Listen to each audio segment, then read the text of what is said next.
Bonjour et bienvenue à tout le monde à cet atelier intitulé Dette, comment sortir des crises. On va parler pendant 53 minutes de la problématique de l'endettement avec nos deux invités, donc Michael Vincent, qui intervient aujourd'hui pour l'ONG Green Intervention, et puis Anne-Laure Delatte, qui est chercheuse au CNRS à Dauphine.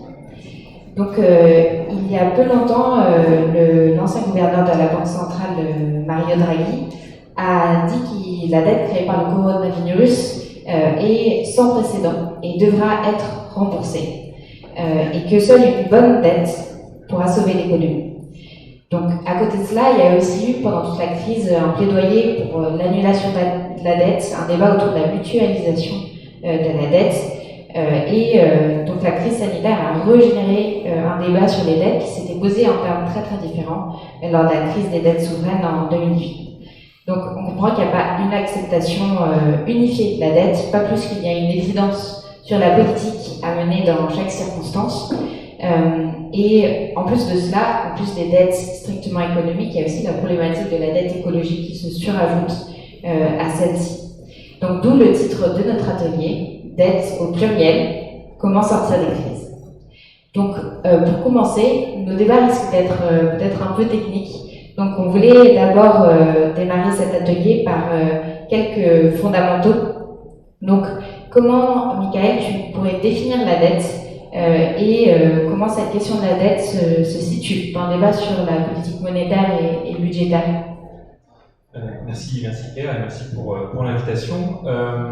Alors au niveau des dettes, il y a énormément de choses à dire évidemment. Moi j'ai une petite définition personnelle qui est la dette c'est un moyen avant d'être une fin évidemment, et c'est un moyen de déplacer des coûts dans le temps et dans l'espace. Dans le temps c'est évident hein, puisque on emprunte avec souvent l'optique de rembourser à terme, comme on fait un crédit immobilier par exemple. Et puis dans l'espace, hein, pendant longtemps par exemple, une partie de la richesse de l'Europe s'est fait avec effectivement une dette par rapport aux pays du Sud lors des empires, où c'est aussi la comparaison qu'on peut avoir entre les États-Unis qui ont une dette effectivement qui est distribuée partout dans le monde et le Japon qui a plutôt une dette qui reste interne au pays. Une chose aussi, je pense, qui est importante à préciser par rapport à ce qui va être discuté pour les 50 prochaines minutes, c'est que lorsqu'on parle de dette, essentiellement, c'est vrai qu'on peut penser au crédit immobilier, etc., mais en fait, on va surtout penser à la dette qui est émise sur les marchés, puisque c'est cette dette-là qui est le moyen principal, en fait, d'expression de la politique monétaire. Et c'est là qu'on voit qu'il y a la différence entre la dette publique et la dette privée. Les vases communicants entre la dette publique et la dette privée, souvent les crises, c'est une crise de la dette privée qui du coup devient de la dette publique parce qu'il faut compenser. On voit aussi le genre de spirale dans lequel ça a pu nous mettre depuis 2008, et puis avec évidemment le secteur financier et le système bancaire, puisque le système financier finalement c'est l'ensemble des institutions dont la matière première et la dette. La finance émet de la dette, elle fait circuler la dette, elle place de la dette, elle négocie la dette. Merci. Anne-Laure, est-ce que tu souhaiterais compléter cette définition? Oui, alors merci beaucoup de me donner l'opportunité d'intervenir ce matin. Alors sur la dette, peut-être pour compléter, je dirais que on parle aujourd'hui ce matin de dette publique ou dette souveraine, c'est synonyme. Qu'est-ce que ça veut dire? Ça veut dire que c'est quand l'État s'est endetté pour financer des investissements, financer l'opérationnel du gouvernement. Il faut avoir en tête que d'abord, ça ne fait pas 20 ans qu'on fait ça, ça fait plus de 200 ans. Et il y a peut-être quelque chose qui est vraiment très important à avoir en tête, c'est que c'est cyclique. Une dette, la dette publique, elle est cyclique, c'est-à-dire que mécaniquement, quand tout va bien, quand il y a de l'activité économique, le gouvernement lève plus facilement des impôts parce qu'il y a de l'activité, donc on tire par exemple la TVA ou l'impôt sur les sociétés, on va gagner plus d'argent, et il a moins à dépenser quand tout va bien que quand tout va mal. Et là, on a vraiment un bon exemple aujourd'hui. Donc, historiquement, disons que ça fait 500 ans qu'on a de la dette publique, ça fait 200 ans qu'on a des bonnes données dessus, et vous voyez vraiment un cycle de la dette. Et donc, pour avoir en tête les chiffres, aujourd'hui, on dit en France qu'on va atteindre 120% de dette publique la dette publique va représenter 120% du PIB. On a eu en 1945, la moyenne elle était à 140%. Donc voilà, il faut avoir en tête que quand tout va bien, c'est facile de réduire sa dette, et quand on a un accident, comme une guerre, les guerres napoléoniennes pour les Anglais, la crise de 29, la Seconde Guerre mondiale, là on a des pics de dette tout d'un coup, et on a plein d'épisodes historiques pour nous éclairer sur comment est-ce qu'on a fait pour réduire nos dettes à ce moment-là. Juste, alors dernier point, on va tous les deux, je pense, utiliser en permanence le ratio dette sur PIB. Pourquoi ? Le PIB, c'est le revenu d'un pays, et donc ça ne veut rien dire une dette en général, il faut faire un pourcentage de son revenu. Aujourd'hui, on a plus d'une année de revenus en dette publique. Merci pour cette introduction. Alors, justement, par rapport à au fait qu'aujourd'hui on est dans un contexte historique assez particulier, l'état du débat sur les dettes a été profondément modifié au regard de la crise sanitaire et de ses conséquences économiques. Donc on a eu un choc exogène qui était à la fois d'offre et de demande et qui a nécessité de maintenir à flot l'économie en injectant massivement des fonds et donc en creusant les déficits publics. Et donc la question est bien celle de la dette qu'on a contractée en faisant ça et du risque qu'elle fait potentiellement peser sur l'avenir et sur nos économies, avec le risque du mur de la dette et le spectre de la crise des dettes souveraines de 2008 également. Donc d'où le débat sur la mutualisation des dettes, sur la possible annulation des dettes au niveau de la BCE, avec une prise de position de personnalités comme Aurore Lanuc, d'économistes comme Alain Grandjean, Laurence Lialhomme ou Nicolas Dufresne. Et donc, pour une première série de questions, est-ce que vous pourriez revenir sur où on en est au niveau du débat actuel sur la dette? Est-ce que c'est une simple question de niveau d'endettement qu'il faudrait à tout prix limiter? Et comment la crise sanitaire, elle a modifié la manière dont on aborde la dette par rapport à la situation de 2008, par exemple? Alors, tu peux commencer. Alors, on est dans une situation, premièrement, on est dans une situation très différente de 2008, dans la mesure ou plutôt on est différent de 2008 et 2012 parce que c'était un choc financier, c'était un choc économique et même à droite, même les gens pro-austérité avouent aujourd'hui que là c'est pas un problème italien ou espagnol, c'est-à-dire que c'est un choc complètement exogène, comme tu l'as dit, et là personne n'est responsable entre guillemets. On est responsable de cette augmentation de la dette tout simplement parce qu'on a fait ce qu'il fallait faire, c'est-à-dire on a mis en place des mesures absolument exceptionnelles de chômage partiel, on a compensé la chute de l'offre des entreprises. En gros, aux États-Unis, on appelle ça buyer of last resort, ça veut dire le gouvernement a été acheteur en dernier recours. Et il faut reconnaître qu'on l'a fait en France, en Allemagne, on l'a peut-être pas fait suffisamment en France. Voilà. Donc vraiment, on est dans une problématique très différente où moi je n'entends personne. Quand je me balade dans les banques centrales et chez des gens beaucoup plus conservateurs qu'ici, vous avez personne qui vous dit non mais là c'est de la faute des Italiens. En gros. Maintenant, les Néerlandais, etc., il y a eu un débat en Europe pour dire évidemment on ne veut pas payer pour eux, c'est-à-dire on ne veut pas être solidaire d'eux, mais en tout cas c'est pas de la faute des Italiens. Et ça quand même, ça change énormément de débat. Maintenant, deuxième point rapide, je suis très étonnée, effectivement, ce que je te disais tout à l'heure, de la façon dont le débat s'organise à gauche. Maintenant, on oublie les Néerlandais, et il me semble qu'il y a une certaine unité politique à gauche, de la gauche FI à ici, sur cette idée d'annuler la dette par la Banque Centrale Européenne. Et c'est un débat très français, qui n'a absolument pas lieu dans les autres pays européens et qui n'a absolument pas lieu aux États-Unis. Vous avez une unité politique sur, on a en gros 20% de notre dette en France qui est détenue par la Banque Centrale Européenne. Pourquoi ? Parce qu'à un moment, elle a acheté de la dette parce que plus personne n'en achetait. Hein, on s'est vraiment substitué au marché. Et donc, on a une espèce de solution assez facile qui est l'argument pour, hein, c'est de dire finalement la Banque centrale, ça n'est pas un agent comme un autre. Quand vous annulez la dette, vous avez quelqu'un en face, un créancier. Bon, si c'est des ménages, ça pose problème. Là, finalement, la Banque centrale, ça pose pas de problème sur son bilan. Vous avez l'argument, alors ça c'est vraiment l'unité politique. Et après, ce que je constate, c'est que dans la gauche universitaire ou intellectuelle, si vous voulez, là il y a énormément de débats. Et en réalité, on n'est pas tous d'accord sur le fait que c'est une très bonne solution de passer uniquement par l'annulation de cette dette au bilan de la Banque centrale. Et une solution complémentaire, disons, qui peut s'articuler avec la politique monétaire, c'est une solution beaucoup plus classique, c'est l'impôt.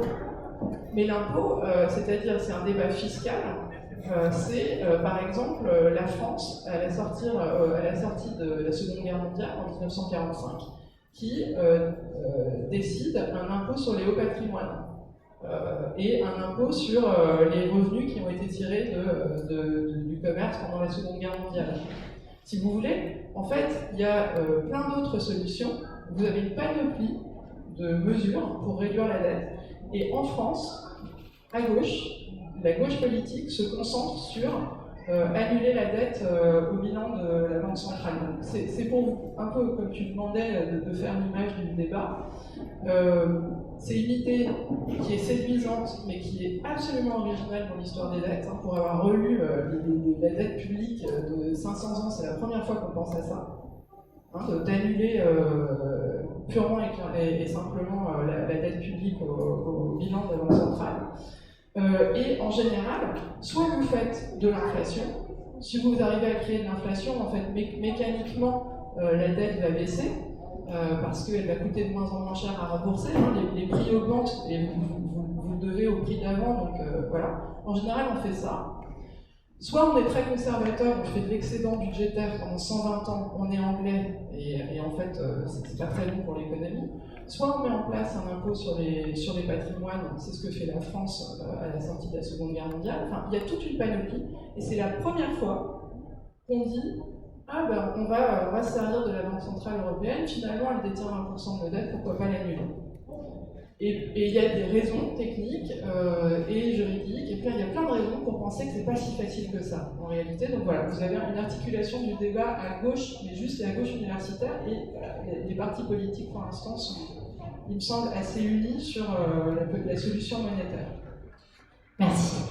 Michael, est-ce que tu souhaiterais rebondir donc à la fois globalement sur l'état actuel du débat sur les dettes, et puis peut-être plus spécifiquement sur la question que tu as amenée Anne-Laure sur le fait que au niveau de la gauche politique, on se concentre sur l'outil monétaire et la question de la Banque centrale et de l'annulation ou de la mutualisation des dettes, et peut-être au détriment d'intégrer en fait dans nos réflexions la question de l'outil fiscal et budgétaire.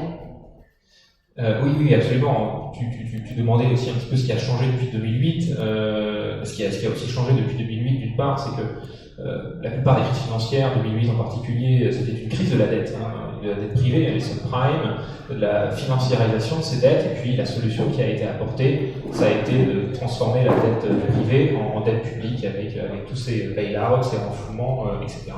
Et puis quand la dette publique est devenue problématique avec la crise de la zone euro, c'est la Banque centrale qui, elle aussi, a utilisé la dette, elle l'a rachetée, cette dette, une partie de cette dette qu'elle a ajoutée à son bilan. Donc, il y a vraiment, voilà, c'est vraiment un outil central.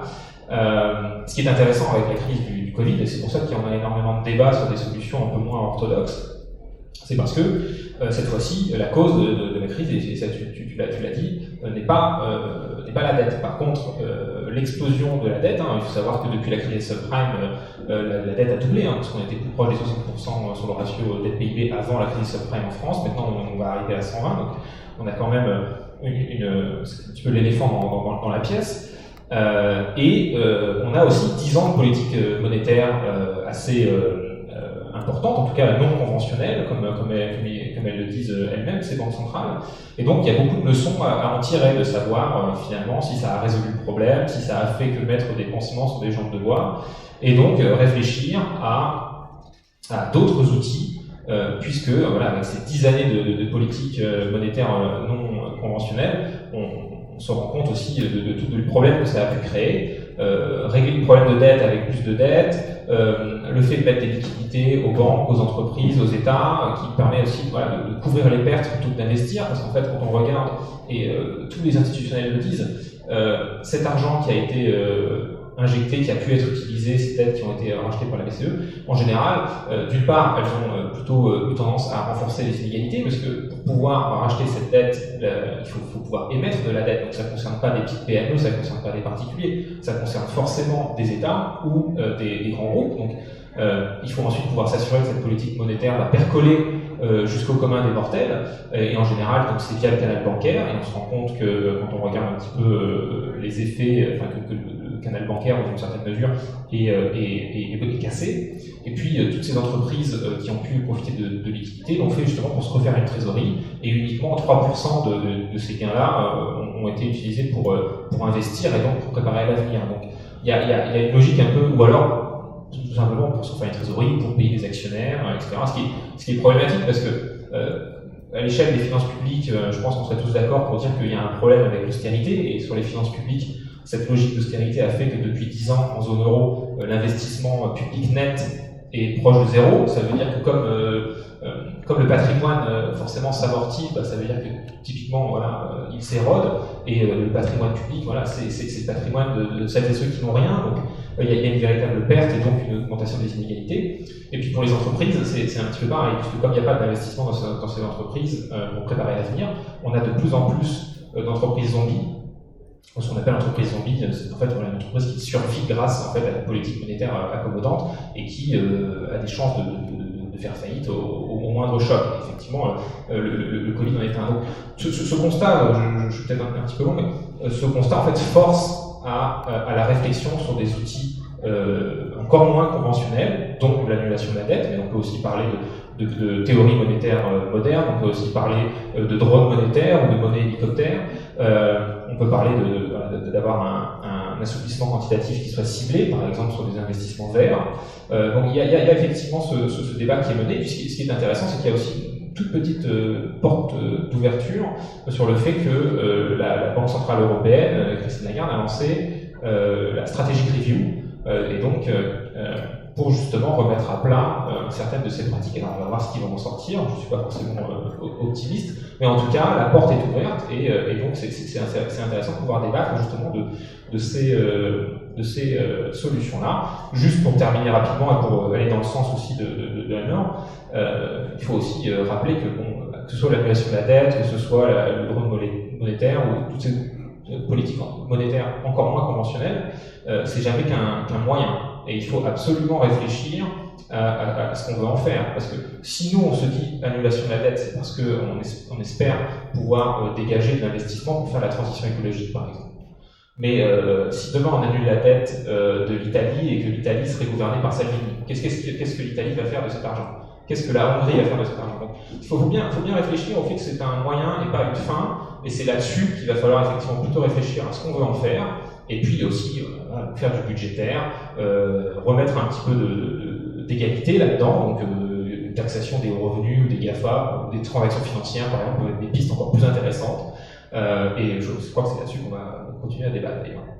Tout à fait, ça me fait une transition parfaite. Tu introduis la question des finalités dernières en fait, de nos décisions en termes de politique économique, budgétaire, fiscale. Donc là, il y a beaucoup de débats très techniques sur la faisabilité juridique de toutes ces politiques par rapport à l'indépendance de la Banque centrale, etc. Mais le fond du débat, il est profondément politique, voire philosophico-politique. C'est vraiment la confrontation de deux paradigmes que je vais simplifier, mais en gros, il y a l'ordolibéralisme qui a dominé pendant quelques décennies et qui défend la bonne gestion des comptes publics et puis l'indépendance de la Banque centrale comme cœur. Et il y a une autre vision qui apparaît, qui émerge, qui est de plus en plus théorisée et qui reconnaît le caractère profondément politique de l'institution monétaire et son rôle potentiel par rapport aux crises auxquelles on fait face.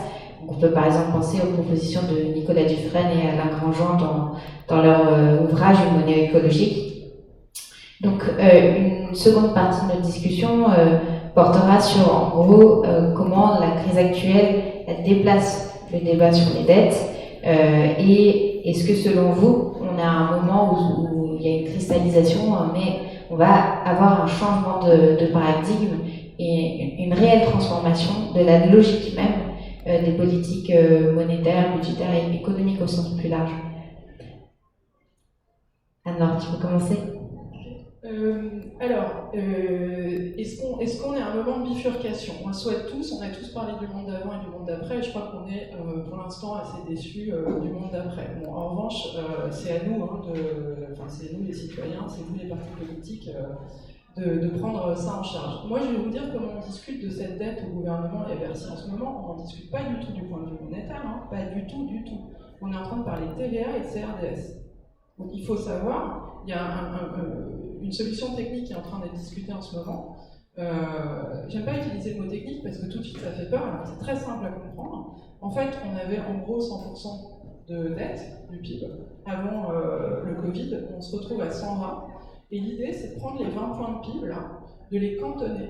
D'accord ? Donc, en fait, on les sort de la dette publique, on les met dans une structure de cantonnement et on va la rembourser. On dit à nos investisseurs, on ne va pas maintenir cette dynamique, on ne va pas garder les 120, on prend 20 et on vous rassure, on va réduire cette dette en 10, 15, 20 ans. On a fait ça pour la dette sociale dans les années 90, c'est comme ça qu'on a créé la CRDS, d'accord ?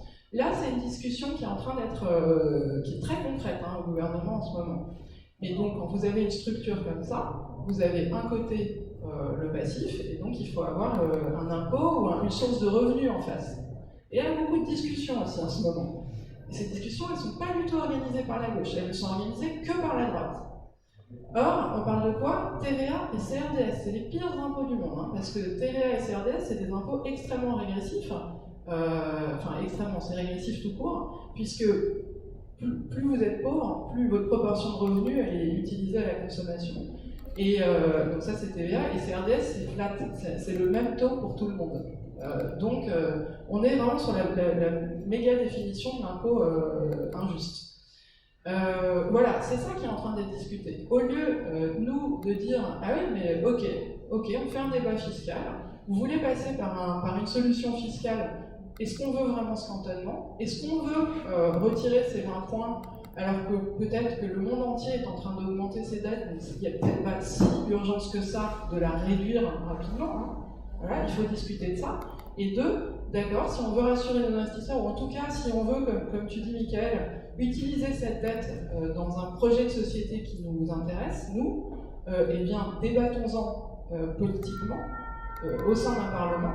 Et donc nous, on a fait des propositions avec un collectif dont Thomas Piketty est membre. On est 7 universitaires et on s'est dit qui sont les principaux bénéficiaires de la mondialisation dans les 40 dernières années. C'est les multinationales, les hauts revenus, les hauts patrimoines, qui sont souvent les mêmes.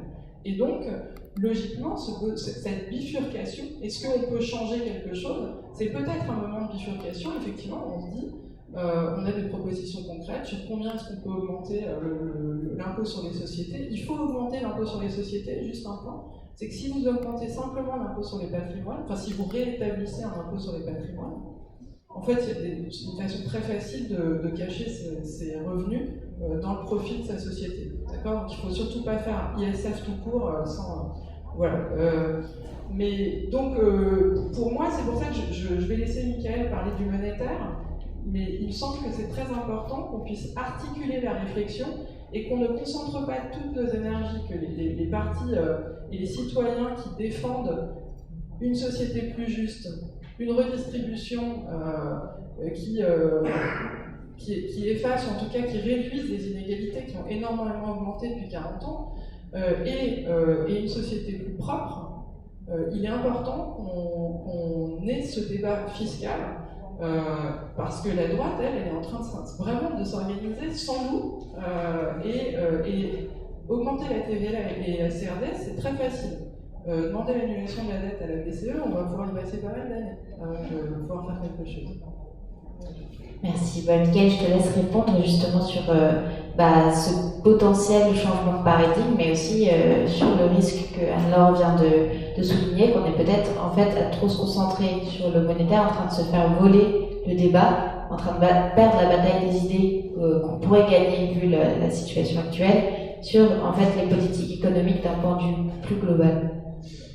Oui, absolument. Moi, je partage le constat d'Anne-Laure. C'est un constat terrifiant, parce que je commençais à dessiner tout à l'heure un petit peu un historique des crises. La nature des crises sont différentes, mais on en est déjà au moins à 3 grosses crises depuis un peu plus de 10 ans, avec la crise des subprimes, la crise de la zone euro et des dettes publiques, la crise du Covid.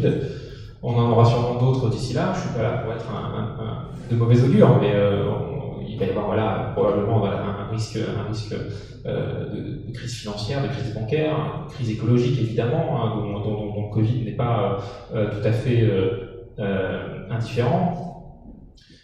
Mais ce qui me fait peur dans le constat très juste que fait Anne-Laure, c'est qu'on va réappliquer toujours les mêmes recettes qui nous amènent encore un peu plus proche du précipice. Puisque on a quand même on a eu beaucoup de crises, donc on a beaucoup de leçons à en tirer, et à chaque fois c'est des réflexes austéritaires qui ont été pris plutôt que des réflexes plutôt d'investissement, et donc à chaque fois on est dans l'optique de compenser un manque à gagner qui est parfois un peu virtuel aussi, avec cette logique donc soit d'augmenter les impôts, soit du coup de couper complètement l'investissement. Donc, je vous disais tout à l'heure, un investissement public net proche de zéro partout dans la zone euro depuis 10 ans, et là on va faire encore pire à un moment où au contraire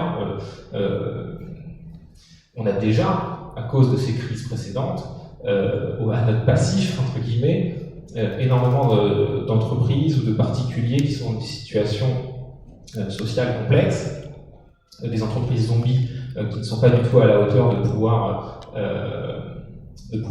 affronter l'avenir, et puis des réflexes conditionnés qui vont dire l'industrie automobile, l'industrie aéronautique, et on va la soutenir sans condition avec de l'argent public, et donc c'est reculer pour mieux sauter, mais pour mieux sauter dans le vide. C'est aussi pour ça, parce que je pense que sur la question d'investissement public, on parlait de soutenabilité de la dette notamment, il y a de la bonne dette et de la mauvaise dette, c'est vrai que un des soucis, ça c'est un des combats qui n'est pas monétaire, qui est plus budgétaire, c'est celui de la règle d'or à Bruxelles. Nous, c'est notre maraude chez Green Intervention, c'est de faire sauter cette règle des 3% de déficit pour pouvoir aussi permettre un investissement un petit peu plus crédible dans l'avenir, mais sur un projet à 10, 20, 30 ans, pas dans des rustines comme on le fait actuellement. Et c'est vrai qu'il faut pouvoir sortir de ce cadre contraignant budgétaire pour avoir les marges de manœuvre pour le faire, puisque ces règles-là, elles ont peut-être eu un sens à un moment donné. Moi, j'y crois pas forcément, mais je veux heurter aucun orthodoxe. Par contre, il faut faire le constat aussi que même si la dette n'a jamais été aussi importante, en France en particulier, mais aussi ailleurs, son poids n'a jamais été aussi faible, puisque une des conséquences de la politique monétaire, c'est d'avoir des taux proches de zéro, voire des taux négatifs. La France peut emprunter à 10-15 ans à des taux négatifs. Et donc le poids de la dette, le coût de la dette n'a jamais été aussi faible, alors que le bilan de la dette n'a jamais été aussi important. Et c'est aussi pour ça qu'il faut pouvoir réfléchir à une meilleure utilisation, c'est-à-dire que la politique monétaire a plein de désavantages, elle a creusé des inégalités, elle compte trop sur le canal bancaire. Donc ne faisons pas la bêtise de ne pas au moins utiliser les quelques avantages que cette politique monétaire nous offre, et donc notamment parce que le fait qu'on emprunte à des taux négatifs, c'est pas parce qu'on a rétabli les comptes publics. Les comptes publics sont dans une plus mauvaise situation qu'il y a 15 ans. C'est simplement parce qu'on a une politique monétaire qui a permis cette baisse. Et donc, qu'on parle d'annulation de la dette, qu'on parle d'autres moyens, il faut absolument mettre en action tous les vecteurs possibles, et là-dessus, il y a peut-être beaucoup de créativité, mais peu de courage. Merci, ça nous amène du coup à la partie suivante. Alors, en fait, dans vos propos, ce qu'on sent bien, c'est que la question sous-jacente, c'est celle du sens de notre économie et du financement de l'économie. À un moment où ces besoins de financement sont immenses, dans un premier temps pour maintenir l'économie à flot par rapport à la situation de confinement et de crise sanitaire, mais aussi et surtout pour la transformer en profondeur au vu des enjeux de la crise écologique. Donc à ELV, on défend que en fait ces deux dynamiques doivent être menées complètement de manière simultanée, doivent se mener de front. On propose par exemple d'exclure tous les investissements écologiques de la règle d'or des 3%, de flécher l'ensemble des financements vers des secteurs et des activités qui contribuent à la transition écologique, ou encore d'assortir l'ensemble des aides publiques à des conditionnalités strictes en matière sociale et écologique.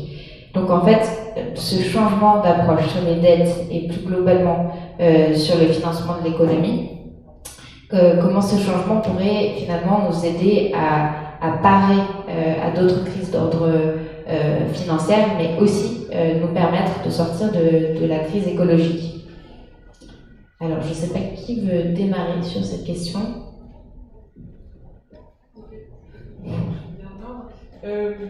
Oui, en fait, c'est vraiment, encore une fois, c'est un moment de bifurcation. Je pense que pour l'instant, on est tous déçus par le monde d'après, mais parce qu'on n'a pas probablement les bonnes personnes aux manettes. Parce que aujourd'hui, moi, quand j'entends un plan de relance qui est basé notamment sur l'industrie automobile et l'industrie aéronautique, c'est compliqué. C'est-à-dire qu'on voit bien qu'il y a des emplois derrière, il y a aussi un lobby, il y a une structure économique qui est énormément basée sur ces industries. Mais on n'a pas beaucoup de créativité et encore moins de courage quand on nous dit qu'on va faire un plan de relance où on va donner des primes auto, des primes pour leur achat automobile, même électrique. L'industrie, c'est pas à vous que je vais l'apprendre, vous en savez plus que moi là-dessus. Donc, je crois qu'en effet, on peut avoir un projet où non seulement on finance les biens publics qui vont nous permettre de nous protéger à la fois de cette crise qui vient d'arriver et qui est encore en place, donc une crise sanitaire, mais contre toutes les natures de crises qui vont arriver dans les 10 prochaines années, parce qu'on va avoir des chocs d'un autre ordre, probablement chocs climatiques. En tout cas, en fait, on a un besoin de protection et de biens publics beaucoup plus important qu'il y a 40 ans. Donc, il faut à la fois penser à comment est-ce qu'on va, en tout cas, stabiliser cette dynamique de dette, parce qu'il faut probablement pas qu'on arrive à des 180%, et encore, ça se trouve, j'en sais rien, ça se trouve c'est faisable, en fait. Enfin, on ne sait pas, on n'a pas de résultats économiques. Mais en tout cas, il faut réfléchir à comment on stabilise peut-être cette dette, mais en tout cas, comment est-ce qu'on finance la société dont on a envie de construire ensemble. Donc les investissements verts et la transition, c'est pas simplement des investissements, c'est qu'il va y avoir pas mal de gens qui vont se retrouver sur le carreau si on veut faire une transition écologique. Pourquoi ? Parce qu'on va être obligé de croître moins, voire de faire de la décroissance, ou en tout cas de réduire la consommation de biens qui font des émissions de carbone. Donc ça veut dire que tous les hypermarchés, toute la grande distribution, toute l'automobile, ça va avoir un impact énorme sur les emplois. Il va falloir probablement taxer, c'est un gros mot, mais taxer l'énergie pour essayer de changer les habitudes de déplacement. Bon, donc tout ça va coûter très cher. La bonne nouvelle, c'est qu'on sait exactement combien ça coûte et on peut tout à fait le financer. On peut le financer, vous avez bien compris, par l'impôt, ça moi j'y crois beaucoup, mais aussi par les marchés financiers en fait. On peut essayer d'emprunter pour financer ça, et aussi par exemple, là en ce moment, il y a parmi les gens qui disent il faut annuler la dette, ils disent c'est les mêmes personnes qui disent la Banque Centrale Européenne, quand elle achète des titres privés, pour le coup, pas du titre public, mais quand elle prête de l'argent aux entreprises, elle ne devrait prêter qu'aux entreprises qui sont vertes et non pas marron. D'accord ? Donc on peut avoir des réflexions de cet ordre-là. Moi je crois que c'est très bien parce qu'on met la pression, et pour être souvent avec des gens qui des banquiers centraux, ils l'ont en tête. Donc c'est très bien d'avoir cette pression sociale, pression de la société civile là-dessus. Ils ne peuvent plus acheter impunément, en tout cas sans se dire ok, qu'est-ce qu'on achète ? On achète du verre, machin. En revanche, il ne faut pas être complètement naïf. 80% de notre structure économique, c'est encore du marron. D'accord ? C'est encore de l'émission carbone. Donc quand une banque centrale achète des titres privés, elle achète pour 80% de titres marins sur un portefeuille, parce qu'elle n'a pas le droit de changer cette structure, tout simplement parce qu'elle n'est pas élue. C'est au Parlement que ça se passe si on veut changer, vous voyez, des investissements. C'est pas au niveau de la Banque centrale. Bon, voilà, donc il y a plusieurs solutions, juste parce que ça a peut-être été un peu confus, mais pour que ce moment de bifurcation ait lieu, moi je crois qu'il faut effectivement, quand on fait des plans de relance, mettre des conditionnalités sur les plans de relance, c'est une évidence, mais il faut effectivement du courage politique parce qu'il y a des lobbies derrière. Il faut réfléchir à cette période de transition qui va être douloureuse pour certains emplois, et il faut réfléchir à des impôts qui permettent à la fois de collecter des revenus pour financer du bien public, voilà, c'est le bien public qui peut nous protéger, et aussi avoir des impôts qui simplement changent les incitations. Donc quand j'achète du marron, en fait ça me coûte plus cher que si j'achetais du verre. Donc quand je consomme du textile, ça me coûte plus cher que si je vais dans une place de spectacle, par exemple. Enfin, voilà, on peut avoir des TVA qui peuvent changer comme ça. Donc on a plein de... Voilà, il y a des idées. Même question. Juste peut-être pour résumer un petit peu ce que tu as dit, je serai un peu plus court, c'est que de toute manière, il y a une légitimité énorme pour commencer à aller vraiment réfléchir à cette dette, peut-être même à une annulation partielle, mais en tout cas aussi à une taxation, c'est que rien de ce qui a été gagné, rien de ce qui a creusé les dettes depuis des années et des années, n'a pas été pris d'une manière ou d'une autre, directement ou indirectement, à la planète. Et donc annuler les dettes, taxer les hauts revenus, les multinationales, les transactions financières, si c'est pour la transition écologique et sociale, c'est aussi rendre une partie de ce qui a été pris. Et donc, il y a toute la légitimité pour le faire. L'autre légitimité pour le faire, c'est que les outils classiques, l'austérité, la politique monétaire telle qu'elle est utilisée actuellement, ils ont déjà été utilisés. Et c'est ce qui nous condamne, c'est cette inertie mortifère qui nous condamne à avoir de plus en plus de crises en fréquence et en intensité. L'immobilisme n'est malheureusement pas une solution, hein, et c'est pas effectivement en cantonnant les 20% de dettes supplémentaires en essayant de les rembourser avec en plus de la TVA et de la CRDS, qui sont les impôts les plus inégaux imaginables, qu'on va s'en sortir. Au contraire, on va probablement préparer encore plus de casse pour l'avenir. Je vais juste en profiter pour apporter une toute petite nuance, si tu me permets, un sur le fait que sur la BCE en tant qu'institutionnelle. Tu as raison pour dire que, et c'est souvent brandi comme totem, voilà, il y a l'indépendance de la BCE. La BCE n'est pas un parlement, elle n'est pas élue démocratiquement, et donc elle est prudente, voire conservatrice, parce que c'est pas à elle de faire du politique, et donc c'est pas à elle de dire je vais plutôt acheter du vert que du brun. Le problème, c'est qu'en pratique, elle achète du coup quasiment que du brun. Mais il y a quand même un effet pervers à cette indépendance, c'est qu'en fait, elle est un peu virtuelle, parce que comme la BCE utilise principalement l'outil financier qui est la dette, et qu'elle parle principalement donc à ceux et celles qui peuvent les émettre, donc les grosses entreprises, les banques et les États, c'est qu'en fait, elle n'est pas du tout indépendante des marchés. Et ça, c'est en pratique, parce qu'en théorie, elle est censée être indépendante, mais en pratique, elle n'est pas du tout indépendante des marchés. C'est un des effets pervers qu'on observe depuis 10 ans, c'est que les traders du monde entier anticipent les décisions de la Banque Centrale Européenne. La Banque Centrale Européenne, et les autres banques centrales aussi d'ailleurs, ont comme but la stabilité financière, et donc elles sont prises en otage, quelque part, de dire que si elles ne réalisent pas les attentes des marchés et des traders, eh ben, il va y avoir une correction du marché, et donc un crack, hein, tout simplement. C'est d'ailleurs ce qu'on a observé dernièrement, le 12 mars de 2020, quand Christine Lagarde a annoncé son plan pandémie, qui a déçu les marchés, et où les marchés ont dévissé, ce qui fait qu'elle a dû revenir en catastrophe 5 jours plus tard, en dehors du calendrier habituel des conférences de presse de la Banque centrale, pour annoncer encore plus. Donc, je crois qu'il y a effectivement un problème de gouvernance qui peut être levé. Donc je partage l'analyse qui est de dire voilà, la BCE n'est pas un parlement, n'est pas politique. Par contre, l'alternative, en tout cas son mode de fonctionnement actuel, n'est clairement pas parfait non plus. Et il y a des problèmes d'indépendance à tous les niveaux, et en tout cas pas qu'au niveau politique.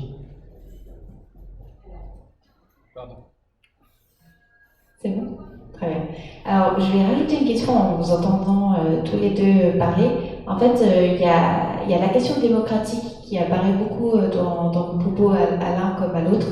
Et il y a aussi un enjeu pour nous, acteurs politiques, d'arriver à positionner le débat pour qu'en fait les citoyens puissent aussi s'en réemparer et effectivement que la société civile puisse faire pression dans le bon sens et pour que en fait il n'y ait pas cette confiscation à la fois du débat et des décisions par des institutions qui sont fondamentalement pas démocratiques comme la BCE, mais comme peut-être aussi la logique qui anime Bercy aujourd'hui, quoi. Donc Anne-Laure et Michael, si vous voulez répondre. Anne-Laure, peut-être pour commencer. Alors, ta question, elle est compliquée, c'est comment est-ce qu'on organise la délibération démocratique et donc ça renvoie à, c'est quoi, aujourd'hui, on a un vrai on a l'impression qu'on a un déficit démocratique, en particulier en France, avec ce Parlement qui joue pas vraiment son rôle, et en Europe avec un Parlement qui joue pas non plus son rôle. Et je suis surprise d'ailleurs parce que tous les deux, on a parlé beaucoup BCE, et finalement, on n'a pas mis le budgétaire et l'État au niveau, enfin l'exécutif au niveau de l'Europe. Mais bon, il ne faut pas l'oublier, en fait, hein, pour le coup, c'est un vrai outil, ça peut être un vrai instrument d'essayer d'organiser des alliances politiques trans-pays. C'est-à-dire qu'il faut qu'on organise notre débat à nous en France, et là, moi je crois vraiment que c'est dans des réunions comme ça qu'on peut prendre conscience qu'il y a un débat fiscal, enfin qu'il n'y a pas de débat fiscal, et que là on va augmenter la TVA et les CRDS sans rien dire. Donc, c'est en informant, c'est les partis politiques, c'est les médias qui peuvent jouer ce rôle d'information de la société civile. Évidemment les ONG qui ont un rôle énorme aujourd'hui par rapport à il y a 10 ans, hein, il faut vraiment le reconnaître. Tout ce qui organise, je crois qu'on est très, par rapport à il y a 10 ou 20 ans, on est tous experts en quelque chose. Et en particulier quand on est vert, je pense qu'on est encore plus experts, parce que c'est un sujet compliqué. Donc la connaissance, elle existe, il faut savoir où aller la chercher, mais elle existe. Maintenant, je trouve qu'on a quand même une société civile qui est assez musclée, hein, mais on a des gouvernements et des institutions qui le sont aussi beaucoup en face, et des lobbies qui le sont aussi beaucoup en face. Donc au niveau national, il faut continuer à militer, à s'informer, et là on a vraiment plusieurs acteurs qui permettent d'articuler une société civile forte. Donc Rosan Valmont explique ça très bien, moi j'adore la façon dont il explique la délibération démocratique. Mais il ne faut pas oublier le niveau européen. Et aujourd'hui on a un Parlement européen qui est encore trop faible.